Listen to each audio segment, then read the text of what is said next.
Whooping cough. It's a bacterial infection that's risen to epidemic levels in some parts of the U.S. In adults, the symptoms can be mild, but if the infection is spread to a baby who hasn't yet received a full course of vaccinations, whooping cough can be very serious. Here's more on how to handle this disease.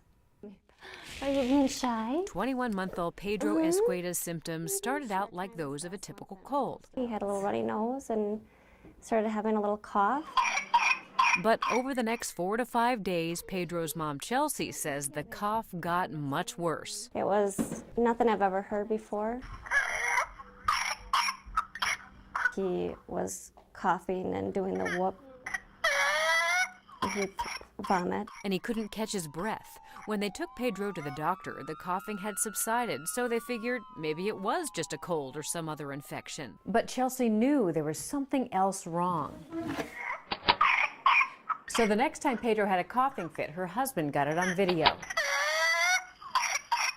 A nurse practitioner saw it and diagnosed it right away. And she saw it, she goes, "That's pertussis." Whooping cough is also known as pertussis. It's caused by a bacterial infection that is spread from one person with whooping cough to another person. What is he doing? Dr. Thomas Boyce says whooping cough is particularly tough on kids younger than Pedro, who haven't had the full course of vaccinations given at 2, 4, and 6 months. They're particularly susceptible to getting infection, and because of their small airway, they're particularly susceptible to having very severe disease. You see, the infection happens in the airway or trachea. The pertussis bacteria produce toxins that irritate and inflame the airway. This causes the severe, repeated cough that lasts for months. They call it the 100-day cough.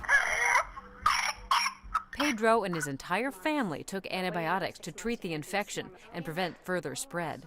Now he's back to health after months of illness. Dr. Boyce says babies usually get whooping cough from adults who have a mild infection. He says that's why it's important for adults to get booster vaccinations every 10 years. Ask your doctor for the tetanus diphtheria shot that also includes a pertussis booster. For Medical Edge, I'm Vivian Williams.